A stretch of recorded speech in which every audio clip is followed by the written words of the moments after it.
ঘুম থেকে লাফিয়ে উঠে দিলাম এক চিৎকার। ও আম্মু গো, আমাদের বাসার ছাদ ফুটা হয়ে গেল গো, এখন আমাদের রাস্তায় গিয়ে থাকতে হবে। চুপ, বাসার ছাদ ফুটো হয়নি, তোর উপর পানি ঢালছি। কেন?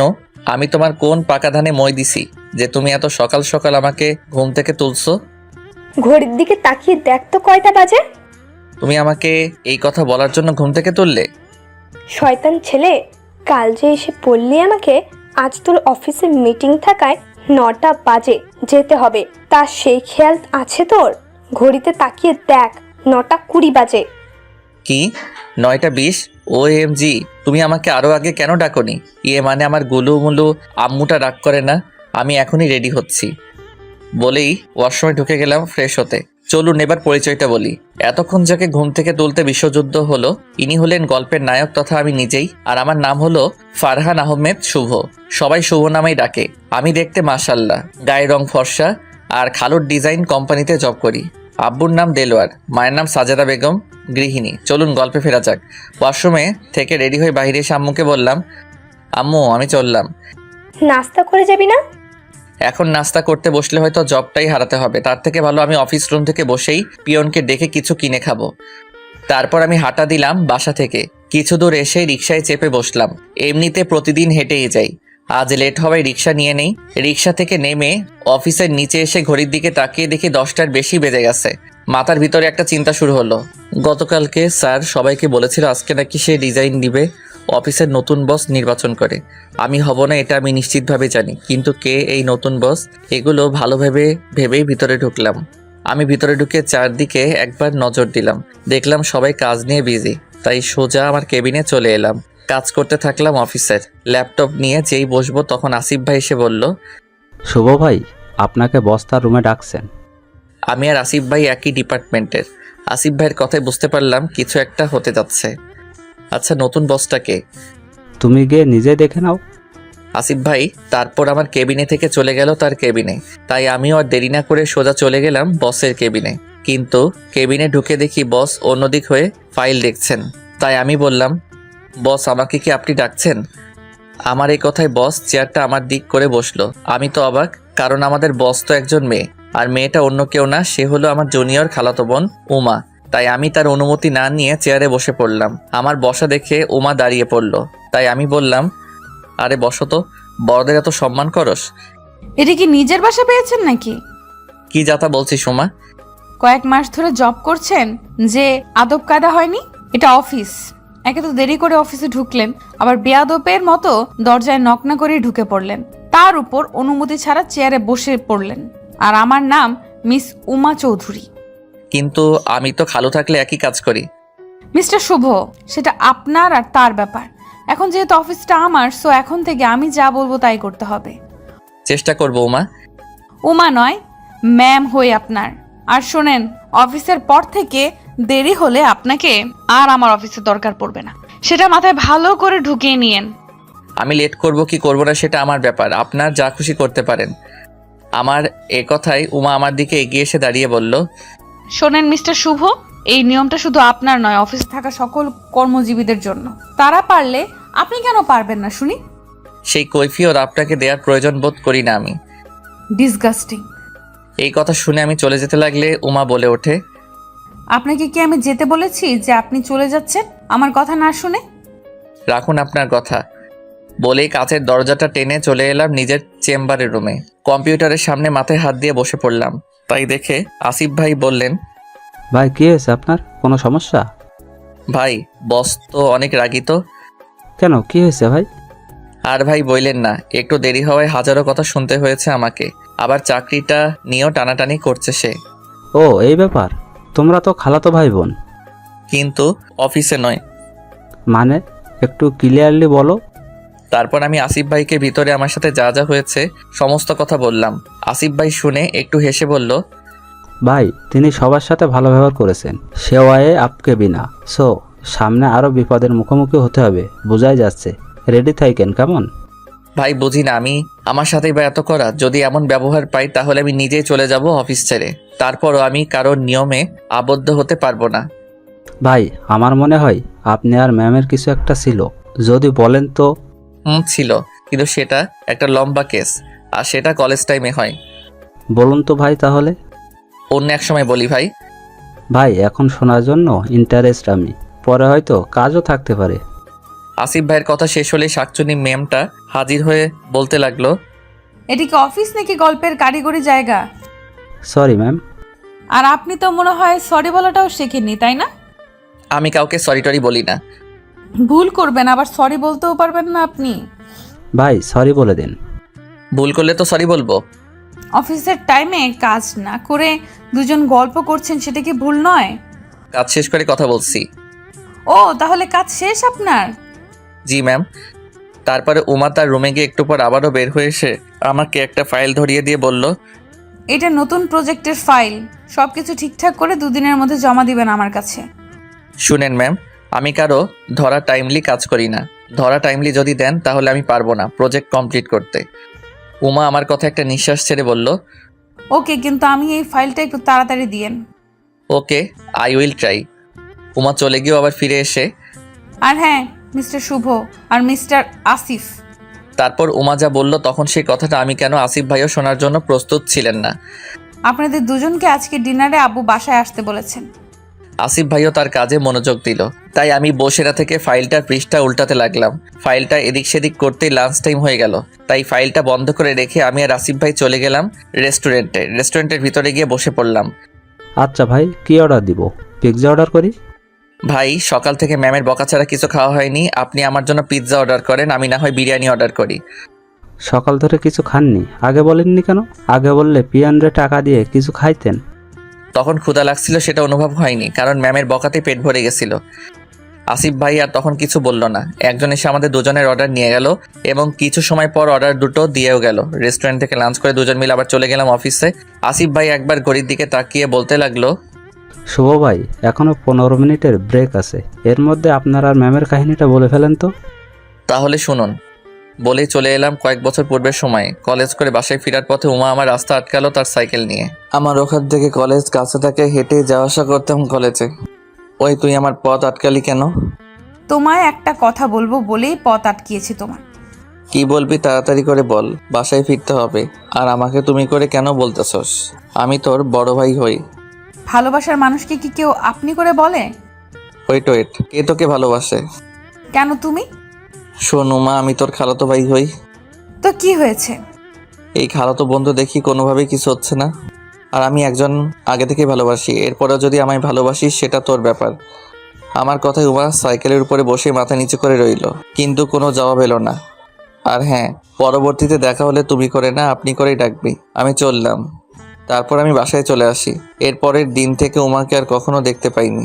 আর এতদিন পর সে আমার অফিসের বস হয়ে আসলো। এখন সে নয়, আমাকেই তাকে ডাকতে হয় আপনি করে। সো স্যাড ভাই। তা সত্যি কি আপনি কাউকে ভালোবাসতেন তখন? ধুর ভাই, আমি তো তখন উমার পিছু ছাড়ানোর জন্য বলেছিলাম। আচ্ছা ভাই, কাজ করেন, অফিস টাইম আবার এসে গেছে। আমি মোবাইলে টাইমলি দেখে কাজে মনোনিবেশ করলাম। ফাইলটা আরেকটু হাতাহাতি করে চলে এলাম বাসায়। ফাইলটা অফিসেই রেখে বাসায় এসে আমার ফেভারিট গিটারটা খুঁজতে লাগলাম। অনেক খোঁজাখুঁজি করেও গিটার পেলাম না। তাই আমি, আম্মু কই তুমি? আম্মু তার রুম থেকে আস্তে আস্তে কথাগুলো বলল। কি হয়েছে? এভাবে চিৎকার চেঁচামেচি করছিস কেন? আমার গিটারটা না দেয়ালের সাথে রেখেছিলাম, সেটা কই গেল? ওটা তোর মামা নিয়ে গেছে। নিয়ে গেছে মানে? তোমার ভাই আমার গিটারটা কই নিয়ে গেছে? সেটা আমাকে জিজ্ঞেস না করে তোর মামুকেই ফোন দিয়ে জিজ্ঞেস কর। শোন আম্মু, আমার শখের গিটারটার কিছু হলে তোমার ওই মোটু ভাইয়ের আমি সুই দিয়ে ভুঁড়ি গালিয়ে দিব। কি বললি তুই? তোর আজকে রাতের খাবার অফ, আর সেটা খাবে তোরই মোটু মামা। সমস্যা নাই, আমি খালার বাসায় যাব এবং সেখানেই খাবো। আচ্ছা, তাই কর। বলেই রেগে চলে গেল রুম থেকে। আমার আম্মু আমার মামাটাকে অনেক ভালোবাসে, আমিও বাসি, কিন্তু মাঝে মধ্যে আম্মুকে রাগিয়ে দেই। কিন্তু আমার থেকেও মামুর ভালোবাসা অনেক। নানু মারা যাওয়ার সময় আম্মুর ছোট ভাই মানে আমার মামুকে তার হাতে তুলে দিয়ে যান। আর নানি তো আগেই মারা যান। আমার আম্মুরা 2 বোন 1 ভাই। আর ভাইয়া হলো আমার থেকে 2 বছরের বড়, একটু মোটু, তারপরে বন্ধুর মতো থাকি আমরা। আমার মামার নাম রফিক। আমি জানি মামা এই সন্ধ্যায় কোথায় থাকে, তাই সেখানে যেতে লাগলাম সিঁড়ি বেয়ে। কিন্তু হঠাৎই সিঁড়িতে একটা মেয়েকে দেখতে পেলাম, আগে কখনো দেখিনি আমি। মেয়েটা দেখতে মাশাআল্লাহ আমি সিঁড়ির উপরের দিকে যাচ্ছি আর মেয়েটা নিচের দিকে নামছে। আর হঠাৎ করেই মেয়েটির পা পিছলে পড়ে যেই না যাবে তখনই আমি মেয়েটিকে ধরে ফেলি। দুজনের চোখাচোখি হতে লাগলো সিনেমার স্টাইলে। আর তখনই রফিক মামাও সেই স্থানে চলে এলো। মেয়েটাকে আমি ছেড়ে দিলাম আর মেয়েটি আমার ছাড়া পেয়ে মুক্ত পাখির নয় চোখ নামিয়ে চলে গেল নিচের দিকে। মেয়েটা চলে গেলে রফিক মামা বলল, কিরে ভাগ্নে, মেয়েটিকে দেখে ফিদাতিটা হয়ে গেলে নাকি? এরকম ভাবে তাকিয়ে আছিস? ওরকম কিছু না। বোঝা হয়ে গেছে। আচ্ছা মামা, মেয়েটা কোথায় থাকে আর আমাদের বাসার সিঁড়িতেই বা কি করছে? মেয়েটা এবং মেয়েটার আম্মু আব্বু এখানে থাকে, তোদের দোতলার ভাড়াটা হিসেবে। আমাদের বাসাটা দোতলা আর আমার পরিবার নিচতলায় থাকি। আর উপরের তলাটা আজকে ভাড়া দিয়ে দিছে আম্মু। এত কথা বাদ, আমার গিটার কই? ছাদে। আমি মামাকে সাথে করে ছাদে চলে এলাম। আচ্ছা মামা, তুমি বিয়ে কবে করবা?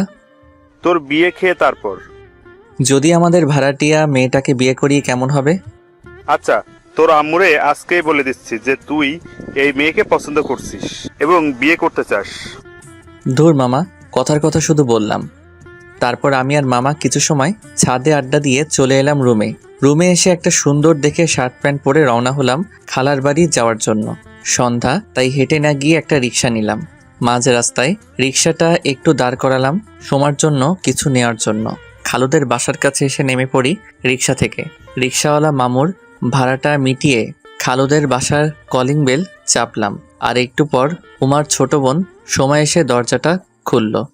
আর আমি দোকান থেকে আনা চকলেট দিয়ে দেই তোমাকে। সোমা খুশি মনে চকলেটগুলো নিয়ে চলে গেল ভিতরে।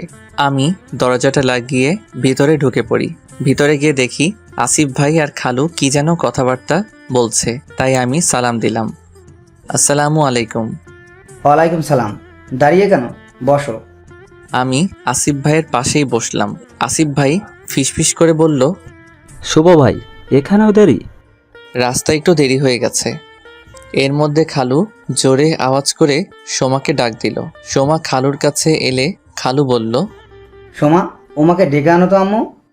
খালুর কথায় সোমা চলে গেল ওনাকে ডেকে আনার জন্য। একটু পর সোমা উমার হাত ধরে টানতে টানতে নিয়ে এলো। দেখতে পেলাম উমা একটা খুব সুন্দর ড্রেস পরেছে। আমাদের দিকে তাকিয়ে উমা বলল, কিছু বলবা আব্বু? শোনো, তুমি তো নতুন জয়েন করেছো অফিসে, হয়তো সব কিছু ভালোভাবে জানো না। তোমার খালাতো ভাই আর মিস্টার আসিফকে জিজ্ঞেস করলে সব বুঝিয়ে দিবে। ঠিক আছে আব্বু, আমি কি এবার চলে যাব? আচ্ছা যাও। উমা চলে গেলে খালু আমাদেরকে জিজ্ঞেস করলো, প্রথম দিন অফিসে কেমন কাটলো সবার? সবার তো কিছু জানি না, আমার তো 12 থেকে 13টা বাজিয়েছে।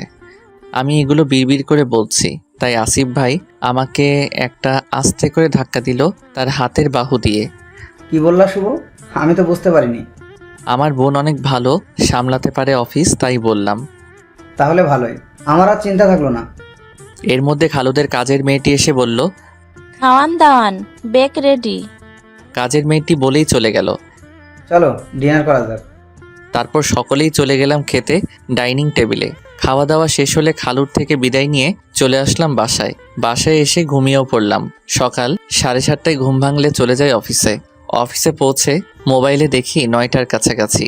অফিসের ভিতরে গিয়ে আমার চেম্বারে বসে টুকটাক কাজ করতে থাকি। অফিসের কাজ করতে করতে কখন যে কিবোর্ডের উপর মাথা রেখে ঘুমিয়ে পড়ি তা আমি নিজেও জানি না। অনেকক্ষণ সময় পর ঘুম ভাঙলে দেখতে পাই উমাকে। আমার চোখ খুলছে দেখে বলল, গুড মর্নিং। ঘুমটা ঠিক মতো হয়েছে আপনার নাকি আরো ঘুমাতে হবে? উমার এ কথায় আমি নিজের ভিতরেই দোয়া দরুদ পড়তে থাকি। আর তখনই উমা চিৎকার করে বলল, অফিস থেকে ঘুমানোর জায়গা পাইছেন আপনি? কাজ তো একটা কাজও করেন না, আর অফিসে এসে ঘুমাচ্ছেন? বেতন তো শুধু শুধু দেয় অফিস কর্মকর্তা। চোখটা লেগে গিয়েছিল একটু। চোখ লেগে গেলে কফি খেয়ে নিতেন, নাকি অফিসের কফির বিলটা আপনি পে করেন? আর হবে না ম্যাম। আমার কথা শুনে চলে গেল রেগে মেগে উমা। সবাই তাকিয়ে রইল আমার দিকে। আমি ধমক দিয়ে বললাম, আমি কি চিড়িয়াখানার বান্দর? সবাই এরকমভাবে কেন তাকিয়ে আছেন? কাজে মন দেন সবাই। আমার এ কথায় সবাই কাজের দিকে মনোযোগ দিল। তারপর আমি আসিফ ভাইকে বললাম, ভাই ম্যাম এসেছে, আমাকে কেন ডাকেননি? শুভ ভাই, আমার বাথরুমে চাপ ছিল বলে চলে যাই সেখানে, আর এসে দেখি আপনি ঘুমিয়ে গেছেন আর উমা ম্যাম আপনার দিকে তাকিয়ে আছে। তাহলে বলুন তো আমি এতে কি করতে পারি? এতে তো আর কিছু করার নাই। অতঃপর আসিফ ভাই কাজে মন দিলেন। এতগুলো বকা খাওয়ার পর আর চোখে এক ফোঁটাও ঘুম আসলো না। নিয়মিত কিছু কাজ সেরে বাসায় চলে আসি। বাসায় এসে দেখি রফিক মামা টিভি দেখছে। আমাকে চুপচাপ রুমে চলে যেতে দেখে সেও টিভিটা বন্ধ করে আমার রুমে এলো পিছু পিছু। আমি সোজা বিছানায় বসে বোর্ড খুলে মোজাটা খুলতে লাগলাম, আর তখনই মামা বলল, কিরে, তোর মুখ এরকম শুকনো শুকনো লাগতেছে কেন? কিছু কি হয়েছে? না কিছু হয়নি। তাহলে এমন মন মরা কেন তোর? ঘুম আসছে তাই হয়তো। তাহলে তুই ঘুমা, আমি না হয় পরে তোর সাথে কথা বলবানি। কি কোনো জরুরি কথা আছে কি মামা? তেমন জরিলেও না, তুই ঘুমা। আচ্ছা। আমি মোজাটা খুলে রেখে ঘুমিয়ে পড়ি। 2 ঘন্টা পর। ওই শুভ, ওঠ। কি হয়েছে? আরে এখন সন্ধ্যা, আর সন্ধ্যায় কেউ ঘুমায় কি? আর তার মধ্যে তোর আম্মু তোকে ডাকছে। মামার কথায় আমি উঠে হাত মুখ ধুয়ে আম্মুর কাছে চলে গেলাম। কি হয়েছে আম্মু, তুমি নাকি ডাকছো? হ্যাঁ, ডাকছি। কেন ডাকছো? এই নে, বিরিয়ানি আছে, এগুলো আমাদের ভাড়াটিয়াদের দিয়ে আয়। আম্মু দুজনের মতো প্লেটের বিরিয়ানির বাটিটা আমার হাতে ধরিয়ে দিয়ে, এই জন্য আমার ঘুম ভাঙিয়েছো? হ্যাঁ, এজন্যই। তোমার ভাইকে বললি তো সেই দিয়ে আসতো। ঠিক আছে, কিন্তু ওর একটা প্রেস্টিজ আছে। আর আমার প্রেস্টিজ নাই বুঝি? এত কথা বাদ দিয়ে যা বলছি তাই কর, তা না হলে। আর বলতে হবে না, আমি যাচ্ছি। তারপর ভদ্র ছেলের মতো কোনো উপায় না পেয়ে বিরিয়ানির বাটিটা নিয়ে ভাড়াটিয়াদের দরজার কলিং বেল চাপ দিলাম। দরজাটা খুললো সেই সিঁড়িতে ধাক্কা খাওয়ার মতো মেয়েটি। আমাকে দেখে বলল, আরে আপনি? আমাকে চিনেন বুঝি? চিনবো না কেন? আপনি তো বাড়িওয়ালা আঙ্কেলের ছেলে। আর কিছু জানো? না, কিন্তু জেনে নেব। ভেতরে আসেন। মেয়েটির কথায় আমি ভিতরে গিয়ে বিরিয়ানির বাটিটা এগিয়ে দিলাম। মেয়েটি বাটিটা টেবিলের উপর রেখে আবার চলে এলো আমার কাছে। বসুন না। মেয়েটির কথায় আমি বসে পড়লাম সোফায়। আন্টি কই? আম্মু আব্বু তো একটু বাইরে গেছে, একটু পরেই চলে আসবে। ও আচ্ছা, আপনার নাম কি? আমি মিষ্টি। আপনার নামের মতোই আপনি মিষ্টি আছেন। ও রিয়েলি? হুম। আর আপনার? আমি ফারহান আহমেদ শুভ। Nice name. আপনি কি রিলেশন করেন? হঠাৎ এ কথা কেন? এমনিতেই জিজ্ঞেস করলাম। না, আমি রিলেশন করি না, তবে তবে কি? আমি বিবাহিত। এই কথা শোনার পর আমার আর কোনো কথা বলার ইন্টারেস্ট রইল না। আচ্ছা আপু, আমি এখন চলি বলেই দিলাম দরজার দিকে দৌড়, এবং চলেও এলাম বাইরে। সিঁড়ি দিয়ে উপর থেকে নামছি, তখনই আঙ্কেল আর আন্টির সাথে দেখা হলো। বাবা, তুমি হাঁপাতে হাঁপাতে কই যাচ্ছ? আপনাদের রুম থেকেই। আমার এই কথায় আঙ্কেল আর আন্টি একে অপরের দিকে তাকালো এবং বলল, আমাদের মেয়ের সাথে কি আবল তাবল করছো? আমি পড়লাম গ্যারার তলে। কী সব আবল তাবল বলছেন? আম্মু আপনাদের জন্য কিছু খাবার পাঠিয়েছে, তাই দিতে আপনাদের রুমে গেছিলাম। কথাগুলো বলেই সেখান থেকেও দৌড়ে চলে এলাম নিচতলায় আমাদের রুমে। নিজের রুমের দিকে যাচ্ছি, তখন আম্মু ডেকে বলল, শুভ, এত দেরি করলি কেন? আয়, বিরিয়ানি খেয়ে নে, তা না হলে ঠান্ডা হয়ে যাবে। আমি তাকিয়ে দেখলাম আম্মু তার ভাইকে বিরিয়ানি বেড়ে দিচ্ছে। তাই আমি ওয়াশরুম থেকে হাতটা ধুয়ে ডাইনিং টেবিলে মামার পাশের চেয়ারে বসলাম। তারপর আম্মু আমার প্লেটেও দিল বিরিয়ানি। অনেক ভালো হয়েছে আজকের বিরিয়ানি। খাওয়া দাওয়া শেষ করে এশারের দিকে তাড়াতাড়ি শুয়ে পড়লাম বেডে, আর ঘুমিয়েও যাই। সকাল হলে চলে গেলাম অফিসে, কিন্তু মনে কোনো রকম শান্তি লাগলো না, তাই ল্যাপটপেই গেম খেলতে লাগলাম। কিছুক্ষণ পর হঠাৎই পিয়নের আগমন ঘটলো আমার রুমে। কিছু বলবেন? জি স্যার, উমা ম্যাডাম আপনারে তার সাথে একটু দেখা করতে কইছে। ঠিক আছে, আমি আসছি। তারপর পিয়ন চলে গেলে আমি ল্যাপটপটা অফ করে চলে আসি ওমার রুমের দরজায়। ম্যাম আসতে পারি? আমায় ডাকছেন ম্যাম? হ্যাঁ, কি করতেছিলেন? গেম খেলতেছিলাম। বাহ, খুব ভালো। তা আমার ফাইলের কি অবস্থা? কতটুকু কাজ শেষ করলেন? ফাইলের অবস্থা ভালোই, কিন্তু আমি এখনো কাজ শুরু করিনি। আপনি নিজেকে কি পাইছেন? হ্যাঁ, আপনার যখন ইচ্ছা হবে অফিসে আসবেন, আবার মন চাইলে কাজ করবেন, নয়তো না।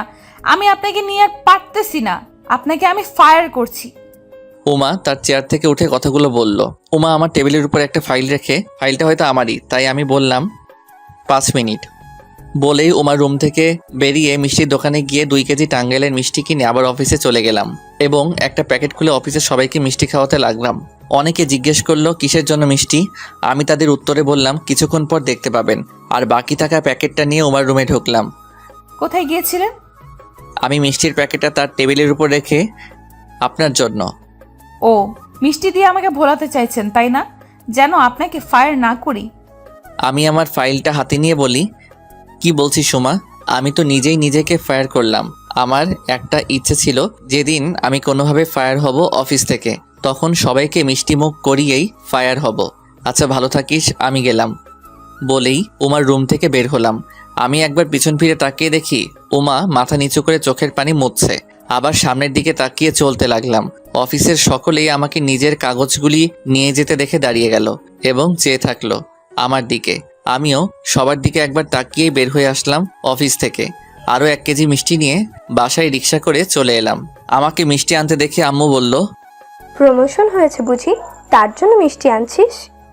আমি মিষ্টির প্যাকেটটা আম্মুর পাশে থাকা মামার কাছে এগিয়ে দিলাম। মামা খুলেই খেতে থাকলো।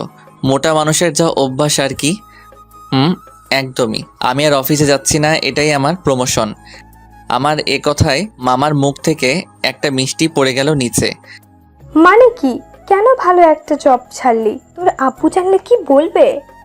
আম্মুর কোনো উত্তর না দিয়ে রুমে এসে শুয়ে পড়লাম। বিকাল 3টার দিকে আব্বুর ফোন আসলো সিঙ্গাপুর থেকে। আমি শোয়া থেকে উঠে বসলাম, তারপর ফোনটা রিসিভ করলাম। আসসালামু আলাইকুম আব্বু। ওয়ালাইকুম আসসালাম। আমার একটা কথা রাখবা? ছোটবেলা থেকে তোমার কোন কথাটা রাখিনি? আব্বু বলেন, রাখবো। এখন তুমি বিয়ে করে নাও, তা না হলে পরে বিয়ে করার বয়স পাইবা না। কিন্তু আমি তো এখন বেকার। তো কি হয়েছে? একটা গেছে জব, আর একটা আসবে। এখন তোমার বিয়ে করার উপযুক্ত সময়। ঠিক আছে আব্বু, কিন্তু আমি মেয়েটিকে দেখতে পারবো না। আপনার পছন্দ মতোই বিয়ে হবে। অনেক খুশি হলাম। আর মেয়েটিকে আমার দেখাই আছে, আমি কালকে আসছি দেশে। বলেই ফোনটা রেখে দিল আব্বু। আমি ফোনটাকে রেখে দিয়ে ঘুমিয়ে পড়লাম। পরের দিন আব্বুকে এয়ারপোর্ট থেকে নিয়ে আসলাম, আর তার পরের দিন আমার বিয়ে হয়ে গেল, মানে আজকেই। আমি এখন কই আছি জানেন আপনারা? হয়তো জানেন, আবার নাও জানেন। আমি এখন ছাদ থেকে নিচে বাসর ঘরে প্রবেশ করলাম। আমি রুমের দরজাটা বন্ধ করে দিলাম, আর তখনই বিছানায় বসে থাকা বউরূপে পরীটা আমাকে সালাম করলো। আমি হাত দিয়ে তাকে উঠিয়ে তার ঘোমটাটা টানতেই দেখে বুকের ভিতরটা চ্যাত করে উঠলো কেন জানতে চাইছেন, তাই তো? কারণ এটা আমার খালাতো বোন উমা। ওভাবেই আমি উমাকে রেখে দরজাটা খুলে বাহিরে চলে আসি। বাইরে আসার পর আব্বু রুমের দরজায় নক করি। আম্মু এসে দরজা খুলে দিল। আমি ভিতরে ঢুকলাম। আব্বু তখন বিছানায় বসা ছিল। এত রাতে এখানে কেন তুই? আব্বু আমার বউকে। কেন উমা? সেটা তুমি আমাকে আগে বলনি কেন? তুই জানতে বা দেখতে চাসনি, তাই বলিনি। আমি উমাকে আমার বউ মানি না। তুই না মানলে নাই, সর আমার রুম থেকে, সকালে অনেক কাজ আছে। কি আর করবো? আব্বুর এরকম ধমকের ন্যায় কথার মাঝে কোনো কথা না বাড়িয়ে আব্বুর রুম থেকে বেরিয়ে এলাম। আমাদের বিয়েটা এমনভাবে হয়েছে যে আমি বুঝতেই পারিনি এটা আমার খালাতো বোনের সাথে বিয়ে হয়েছে। খালুদের বাসায় বিয়ে হলে আমি বুঝতেই পারতাম সবকিছু, তা না হয়ে একটা অন্য ডিপার্টমেন্টের স্টাইলে বিয়েটা হয়েছে। এখন ভাবতে লাগলাম পুরো বাসাতেই আমাদের আত্মীয়তে ভর্তি।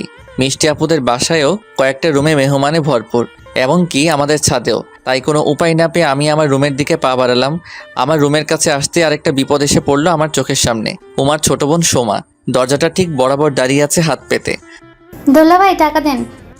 যদি সোমা আগে দাঁড়িয়ে থাকতো তাহলে হয়তো আন্দাজ করতে পারতাম ভিতরে আমার বউরূপে পড়ি না, মানে প্যারা কে আছে বা থাকতে পারে, এগুলো ভাবছি। তখন আবারও বলল, কি ব্যাপার, আমার টাকা দেন। তোমার টাকা মানে? তোমার থেকে তো আমি ধার হাওলাত কিছুই নেইনি, তাহলে কিসের টাকা?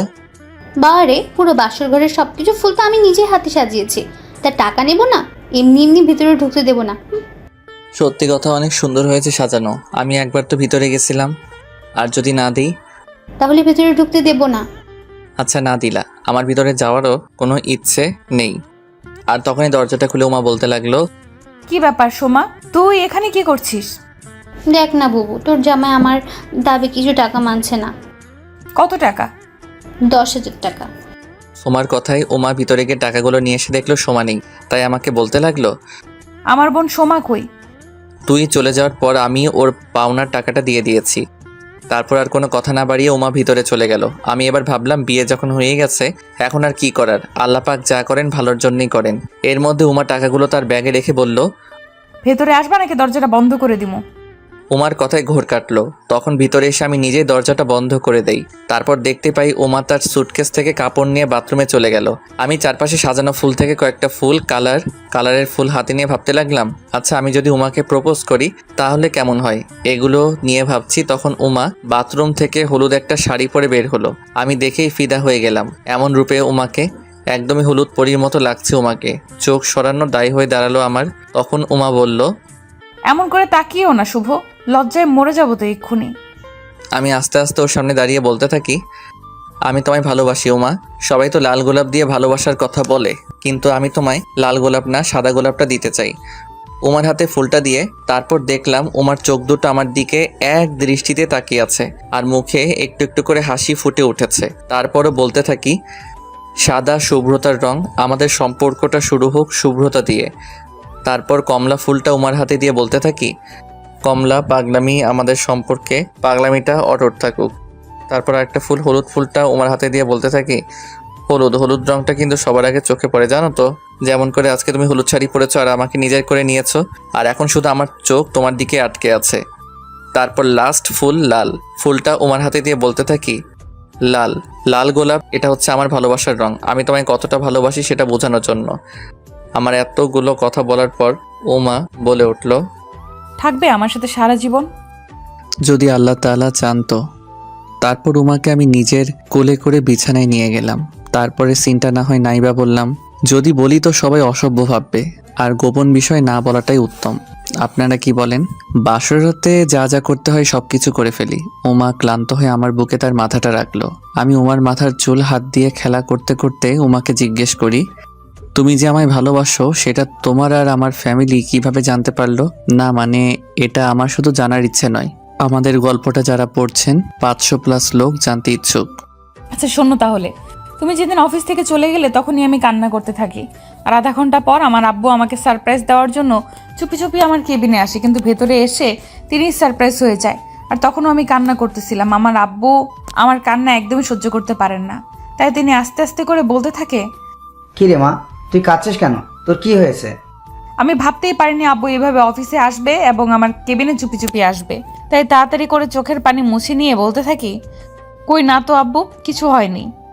না, তোর তো কিছু হয়েছে, সব কিছু খুলে বল আমাকে। তখন দৌড়ে গিয়ে আব্বুকে জড়িয়ে ধরে বলতে থাকি, আব্বু আমি শুভকে ভালোবাসি, কিন্তু শুভ অফিস এবং আমার চোখের সামনে থেকে চলে গেছে। আমি শুভকে ছাড়া বাঁচবো না, প্লিজ পাপা শুভকে এনে দাও না। তুই শান্ত হ, আমি দেখছি বিষয়টা। বলে আব্বু আমার থেকে নিজেকে ছাড়িয়ে নিয়ে তোমার আব্বুকে সমস্ত ঘটনা বলে, আর তার ফলস্বরূপ তোমাকে আজকে পেয়েছি। তাই তো বলি, হঠাৎ আব্বু সিঙ্গাপুর থেকে বিয়ের বিষয়ে কথা বলছিল কেন? বিড়বিড় করে কথাগুলো বলতে লাগলাম। কি ব্যাপার, কি বিড়বিড় করছো?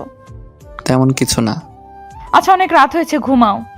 তারপর দুজন দুজনকে জড়িয়ে ধরে শুয়ে থাকলাম। সকাল হতেই সব আত্মীয়রা চলে গেল। সোমাকে সোমার আব্বু নিয়ে যায়। সকালে ঘুম ভাঙলো উমার ভেজা চুলে। চোখ খুলে দেখি উমা আমার মুখের উপর তার ভেজা চুল দিয়ে নাড়াচাড়া করছে। তাই আমি দুহাত দিয়ে জড়িয়ে নিলাম উমাকে। কি হচ্ছে কি শুভ? তুমি দেখতে পারছো না আদর করছি? মাত্র গোসল করে এলাম, প্লিজ এখন না। তুমি আমাকে ভালোই বাসো না। তুমি কি চাও আমি আবারও গোসল করি? যদি চাও তো করো রোম্যান্স। উমা ঝুঁকলে আমি ওর কপালে একটা চুমু দিই, আর তাতে উমা বলে ওঠে, ফাজিল একটা, যাও গোসল করে এসো, আমি নাস্তা করে দিচ্ছি। উমার কথায় বিছানা ছেড়ে চলে গেলাম বাথরুমে এবং গোসলটা করে নিচে এসে দেখি উমা আর আম্মু, আব্বু ও আমার রফিক মামাকে নাস্তা বেড়ে দিচ্ছে। তাই আমিও গিয়ে বসে পড়লাম ডাইনিং টেবিলের চেয়ারে। আম্মু আমাকে নাস্তা দাও। আম্মু নাস্তা দিতে এগিয়ে এলে আব্বু বলে ওঠে, এখন তো তোর বউ আছে, এবার একটু আমার বউ, তোর মাকে ছাড়। আমি কি ধরে রাখছিলাম নাকি আগে? আম্মুই আমাকে সবসময় খাবার দিবে। আম্মু আর সকলেই আমার দিকে তাকিয়ে আছে। আচ্ছা আপু, তুমি শুভকে খাবার দাও। তারপর আম্মু এসে আমার প্লেটে খাবার দিল। খাবারের মাঝখানে হঠাৎ আব্বু বলে উঠল, বৌমাকে নিয়ে হানিমুনে যাবি না? শুনো আব্বু, ওসব হানিমুন টানিমুন শুধু ফিল্মে হয়, বাস্তব জীবনে না, তাই আমি যাব না। আমার এই কথায় আব্বু আর কিছু বলল না। খাওয়া দাওয়া শেষ হলে রুমে এসে শুয়ে পড়ি। আর কিছুক্ষণ পর উমা কাজ টাজ শেষ করে চলে এসে আমার বুকে রাতের মতো করে শুয়ে পড়ল। আমি বুঝতে পারলাম উমা কিছু বলবে।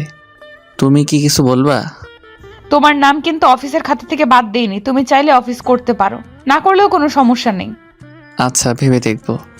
তারপর আমি আর উমা ঘুমিয়ে গেলাম। বিকেলের দিকে ঘুম হঠাৎ ভেঙে গেলে দেখি পাশে উমা নেই। তারপর চেয়ে দেখি ড্রেসিং টেবিলে উমা সাজুগুজু করছে। আমি শুয়ে শুয়েই এক মাথার নিচে দিয়ে বললাম, কোথাও কি যাচ্ছ তুমি? আব্বু আম্মু ও সময় এসেছে আমাদের নিয়ে যেতে। আমি তো যেতে পারবো না, তোমার ইচ্ছে হলে তুমি যেতে পারো। আর তখন উমা দাঁড়িয়ে যা বলে তাতে আমি উমা আর আমার খালাতো বোনের মধ্যে অনেক তফাৎ খুঁজে পাই। কারণ উমা বলল, তোমায় ছাড়া আমি যাব না। আচ্ছা উমা, তুমি কি উমা নাকি? না তো, আমি হচ্ছে তোমার ওয়াইফ। তারপর আর কোনো কথা বাড়ালাম না আমি। খালা খালু সহ সোমা চলে গেল সন্ধ্যার দিকে তাদের বাসায়। আমি সত্যি দেখলাম উমা যাবেই না। ওর আম্মু একবার জিজ্ঞেস করছিল যে কেন যাবে না, তার উত্তর হিসেবে উমাও বলে দিছে যে অন্য কোনো দিন যাবে।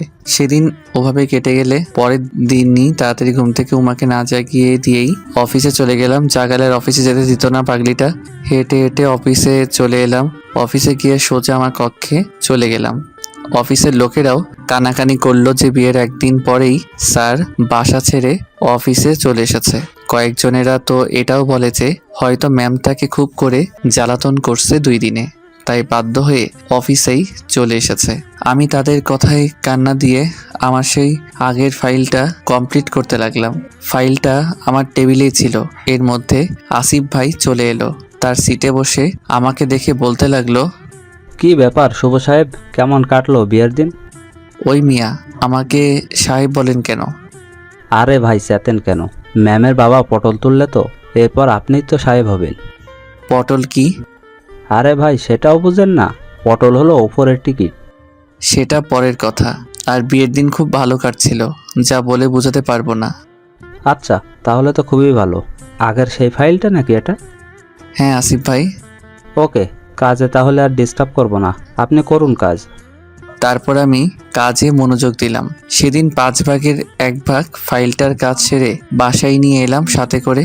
বাসায় এসে কলিং বেল চাপলাম। তার 2 সেকেন্ড পরেই উমা এসে দরজা খুলে দিল এবং একসাথে কয়েকটা প্রশ্ন ছুড়ে দিল আমার দিকে। সারাদিন কই ছিলা? ফোন কেন বন্ধ? আমাকে বলে যাওনি কেন? আমি কত চিন্তা করছি তুমি জানো? উমা এক নিঃশ্বাসে সবকিছু বলল। আমি উমার সাইড কাটিয়ে রুমে চলে এসে ফাইলটা বিছানায় রেখে বোর্ডটা খুলে ফেললাম। আর ওদিকে উমা দরজাটা বন্ধ করে রুমে এলো। দুপুরে কিছু খাইছো? আমার কথার উত্তর দাও, তারপর বলবো। অফিসে গেছিলাম আর ফোনটা বন্ধ রাখছি। তার কারণ হলো, সবার জীবনের গল্পের মতো যদি আমি ফোনটা খোলা রাখতাম তাহলে অফিসে থাকা লোকগুলো ভাবছো প্রথম প্রথম বিয়ে হয়েছে তো তাই ফোন করছো। সবার মতো তো আর আমি তোমার আর আমার গল্পটা বানাতে চাই না, তাই ফোনটা বন্ধ করে রাখছি। সেটা না হয় হলো, সকালে তো আমায় বলে যাইতা। হ্যাঁ, আমি তোমায় জাগিয়ে তুলি তখন, আর অফিসে আমায় না যাইতে দাও। আর কখনো এমন করবা না শুভ, প্লিজ। উমার কাণ্ড দেখে আমি বিছানায় বসা থেকে হাত দিয়ে উমাকে বিছানায় তুললাম। ঠিক আছে, তবে একটা শর্তে। কি শর্ত? অফিসে থাকাকালীন সময় একবারও ফোন দেওয়া যাবে না। ঠিক আছে, দিব না। চলো না, সকাল থেকে কিছুই খাইনি আমি। তাহলে চলো, আজ না হয় আমরা দুজন রেস্টুরেন্টে যাই। ঠিক আছে। তারপর আমি আর উমা আব্বু আম্মুকে বলে বেরিয়ে পড়লাম। আমি উমাকে বলেও রিক্সাতে উঠাতে পারিনি, ও নাকি হেঁটে হেঁটে যাবে। তাই কি আর করার, উমার সাথে কথা বলতে বলতে চলতে লাগলাম। আমরা দুজন হাঁটছি। তখন আসিফ ভাইকে একটা মেয়ের সঙ্গে হাঁটতে দেখে আমরা দুজনেই আসিফ ভাইয়ের সামনে গিয়ে দেখতে পাই, আরে এটা তো উমাদের অফিসের ম্যানেজমেন্টের মেয়েটা, আর তার নাম তুলি। আমাদের দেখে ভূত দেখার মতো চেয়ে থাকলো দুজনেই। কি ব্যাপার আসিফ ভাই, তুলি ম্যাডামের সাথে কই যাচ্ছেন? না মানে একটু সামনেই। তা সামনে কই? একটা মুভি রিলিজ হয়েছে, সেটাই দেখতে। আচ্ছা যান, আর হ্যাঁ, বিয়েটা করে নিয়েন তাড়াতাড়ি, তা না হলে পরে তুলির বিপদ হয়ে যেতে পারে। ঠিক আছে ভাই। তারপর আমি আর উমা ওদের সাইড দিলাম। ওরা চলে গেল। উমাকে নিয়ে পাশের রেস্টুরেন্টে খাওয়া দাওয়া করে বাসায় চলে এলাম। এভাবেই কয়েকদিন চলে গেল। সকালবেলায় আমি অফিসে যাওয়ার জন্য রেডি হচ্ছি, তখন উমা আমাকে বলল, তোমার অফিসে যেতে খুব কষ্ট হয় তাই না? হঠাৎ এ কথা বললে কেন? আব্বু তোমাকে বাইক গিফট করতে চাচ্ছে, তুমি প্লিজ না করো না। শোনো উমা, আমি খালুর কাছ থেকে কিছু নিতে পারবো না। তাকে বলে দিও আমি টাকা জোগাড় করে নিজেই কিনে নিব। তুমি রেগে যাচ্ছ কেন? আমি না করে দিবানি। তারপর উমার কপালে একটা চুমু দিয়ে কমপ্লিট ফাইলটা হাতে নিয়ে বেরিয়ে পড়লাম। অফিসে চলে গেলাম। অফিসের বসের কেবিন ফাইলটা জমা দিয়ে আমার কেবিনে এসে ল্যাপটপের ভিতরে কিছু কাজ করতে লাগলাম। কিছু কাজ করা হলে বস তার রুমে রাখলো। আমিও কাজ ছেড়ে উঠে তার কেবিনে চলে গেলাম। এখন আসিফ ভাই অফিসের বস। আমি বসের রুমে গিয়ে চেয়ারে বসে পড়লাম। শুনুন মিস্টার শুভ, ফাইলটা সব কিছু ঠিকঠাক, তবে তবে কি আসিফ ভাই? এই নিন আপনার প্রমোশন লেটার। আসিফ ভাই আমার দিকে একটা খাম এগিয়ে দিয়ে আমি তো মহা খুশি। আমি সেটা নিয়ে একটা উমার জন্য গিফট নিয়ে বাসায় চলে এলাম। গিফটটা নিচে রেখে উমার চোখ বন্ধ করে নিয়ে এলাম সেখানে। গিফটটার কাছে উমাকে এনে ওর চোখের বাঁধনটা খুলে দিলাম। উমা গিফটটা দেখে ওর মুখে হাত দিয়ে, এটা তো একটা বাইক। আর এটা তোমার জন্য। তুমি কষ্ট পাইছো আমি মানা করে, তাই না? না না, আমি কোনো কষ্ট পাইনি। তারপর উমাকে সাথে করে নিয়ে বাইকে অনেক জায়গায় ঘোরাঘুরি করলাম। এইভাবেই অনেক দিন কেটে গেল আর আমরাও খুব সুখী হলাম। এর মধ্যে আব্বু আবারও সিঙ্গাপুর চলে গেছে আর সোমা প্রায়ই আমাদের বাসায় ওর বোনের জন্য আসে। রফিক মামারও এর মধ্যে একটা রেস্টুরেন্টের ম্যানেজার নিয়োগে চাকরি হয়ে যায় আর তার জন্য আম্মু মেয়ে দেখছে। একদিন অফিসে বসে নিয়মিত কাজ করছি, তখন উমা আমায় ফোন করলো, কিন্তু আমি ফোনটা রিসিভ করলাম না, বরং ফোনটা অফ করে দিলাম। আমি উমাকে আগেই বলে দিয়েছিলাম অফিস টাইমে কখনো কল করা যাবে না। অফ করে কাজে মনোযোগ দিলাম। অফিস শেষ হলে কয়েকটা গোলাপ নিয়ে বাসায় চলে এলাম, কিন্তু রুমে গিয়ে উমাকে দেখতে পেলাম না। তাই আম্মুকে জিজ্ঞেস করলাম, আম্মু বলে দিল ছাদে গেছে। তাই আমিও গোলাপগুলি নিয়ে ছাদে চলে এলাম। ছাদে এসে দেখি উমা রাতের তারাদের দিকে তাকিয়ে আছে। আমি গিয়ে উমাকে পিছন থেকে জড়িয়ে ধরলাম। শোনো না, একটা সুখবর আছে। কি? আমাদের একটা বেবি দুনিয়াতে আসবে। তারপর আমি উমাকে সামনের দিকে করে, সত্যি? তোমার ছেলে বাবু পছন্দ নাকি মেয়ে বাবু? তোমার যেটা আমারও সেটাই। আমার তো ছেলে বাবু। কিন্তু আমার তো মেয়ে বাবু চাই। কিন্তু তুমি যে বললে আমার যেটা পছন্দ। আমি মনে করেছিলাম তুমিও মেয়ে বাবু চাও, তাই বলছিলাম। কিন্তু আমার তো ছেলে বাবুই চাই। এইভাবেই উমা আর আমার মধ্যে তর্কাতর্কি হতে লাগলো। আর হঠাৎ করেই আমার মুখ ফসকে বেরিয়ে আসলো, যদি মেয়ে বাবু না হয় তাহলে আমি তোমায় তালাক দিব। এটা কি করলাম আমি? উমা কাঁদো কাঁদো গলায় বলল, আর যদি মেয়ে বাবু হয় তাহলে আমিও তোমায়। বলেই নিচে চলে গেল। উমা চলে গেলে আমি সেখানে বসার বেঞ্চে বসে আমার হাতে থাকা গোলাপগুলো পাশেই রেখে দিলাম।